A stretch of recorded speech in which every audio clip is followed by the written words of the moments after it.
Dead paper 2 maths and சயின்ஸில் eighth ஸ்டாண்டர்டில் ஏற்கனவே கிளாஸ் பார்த்துருக்கோம். இப்போ அடுத்தது சொற்பூங்கா. இது அகாடமிலாம் கிடையாது. என்னால் தனியாக படிக்கிறது எனக்கு ஒரு மாதிரியாக இருக்குன்னுட்டு நான் இதில் வீடியோ போட்டுட்டு இருக்கேன். பிடிச்சிருந்தா பாருங்கள், இல்லைன்னா தள்ளி விட்டுட்டு போங்க. தமிழில் சொல் என்பதற்கு நில் என்பது ஒரு பொருள் அப்படின்னு சொல்கிறாங்க. தமிழில் சொல் என்பதற்கு நில் என்பது ஒரு பொருள் அப்படின்றாங்க. சொன்றி சோறு என்பவை அந்த வழியிலேருந்து தான் வந்தது அப்படின்றாங்க. இந்த சொன்றி சோறு அப்படிங்கிறது அந்த அவ்வழியில் வந்தவையே அப்படின்றாங்க. எல்லா சொல்லும் பொருள் குறித்தனவே என்பது தொல்காப்பியருடைய மொழி அப்படின்றாங்க. எல்லா சொல்லும் பொருள் குறித்தனவே என்பது தொல்காப்பியர் மொழி அப்படின்றாங்க. ஓரெழுத்து ஒரு மொழி இருக்குல்ல, அது மொத்தம் 42. யாருன்னா அது பவனந்தி முனிவர் அதை எழுதியிருக்காரு. அது நெட்டெழுத்து 7, ஓரெழுத்து ஒரு மொழி அப்படின்னு சொல்கிறாங்க தொல்காப்பியர். ஓரெழுத்து ஒரு மொழி மொத்தம் 42 என்கிறார் பவனந்தி முனிவர். நூல் நன்னூலில். அதில் மொத்தம் உயிரெழுத்து மொத்தம் 6. ஆ இ ஊ ஏ ஐ ஓ.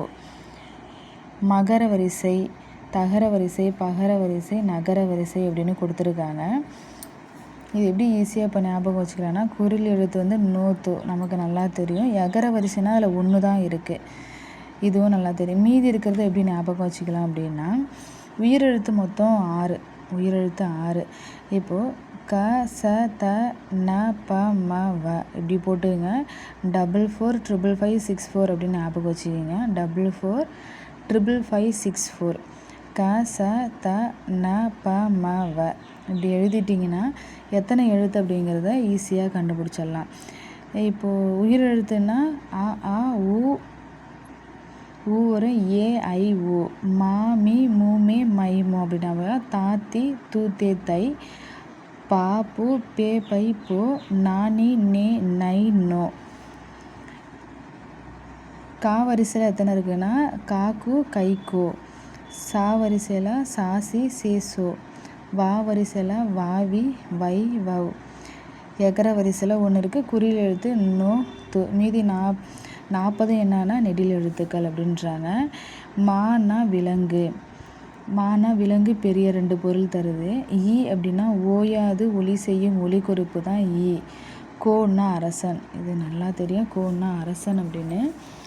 காட்டு பசுவுக்கு ஆமா அப்படின்ற ஒரு பெயரும் இருக்குது அப்படின்னு சொல்கிறாங்க. காட்டு பசுவுக்கு ஆமா அப்படின்னு ஒரு பெயரும் இருக்குது அப்படின்றாங்க.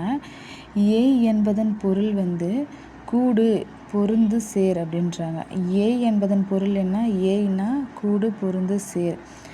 முள்ளம்பன்றியின் பழம்பெயர் என்னன்னா எய்பன்றியான். முள்ளம்பன்றியோடைய பழம்பெயர் என்னன்னா எய்பன்றி. அம்பு விடும் கலையை ஏகலை என்கிறது தமிழ். இந்த அன்பு விடுறாங்கல்ல, அந்த கலையை என்ன சொல்கிறாங்கன்னா ஏகலை அப்படின்னு சொல்கிறாங்க. மொழி பற்றுள்ள ஒருவனே மொழியை வளர்ப்பான், அதன் இனத்தை பண்பாட்டை காப்பான். யாருன்னா இளங்குமரனார், ரா இளங்குமரனார். செந்தமிழ் அந்தணர் என்று அழைக்கப்படுவர் யாருன்னா ரா இளங்குமரனார். அவருடைய படைப்புகள் என்னன்னா இலக்கண வரலாறு, தமிழிசை இயக்கம், தனித்தமிழ் இயக்கம் போன்ற பல நூல்களை அவர் எழுதியுள்ளார். தேவநேயம் என்னும் நூலை தொகுத்துள்ளார். திருச்சிக்கு அருகில் அல்லூரில் திருவள்ளுவர் தவச்சாலையும் பாவாணர் நூலகமும் அமைந்துள்ளது. பாவாணர் நூலகம், திருவள்ளுவர் தவச்சாலை எங்கன்னா திருச்சிக்கு அருகில் இருக்குது அப்படின்றாங்க. ஓடை அப்படின்னா ஓடை ஆட உள்ளம் தூண்டுதே, கல்லில் உருண்டு தவழ்ந்து நெளிந்து பாயும். நன்செய் புன்செய் உணவை ஊட்டி, நாட்டு மக்கள் வறுமை ஊட்டி. கொஞ்சி குளவி கரையை வாட்டி, குளிர்ந்த புல்லுக்கு இன்பம் கூட்டி. இந்த பாட்டு யாருன்னா வாணிதாசன். தமிழகத்தின் ஓட்ஸ்வர்த் யாருன்னா வாணிதாசன். ஓடை என்னும் பாடல் தொடுவானம் நூலிலிருந்து தான் எடுக்கப்பட்டது.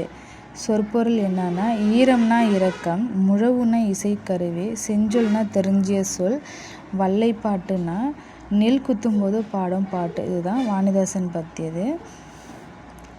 சொற்பூங்கா பற்றிய இம்பார்ட்டண்டான கொஷின் இதுதான். ஒரு புக்காக தேடி போய் படிக்க டைம் இல்லாதால இது ஒரே புக்காக வாங்கியாச்சு. புக்கை பற்றின வீடியோவும் போட்டிருக்கேன், பாருங்கள். தேங்க்யூ.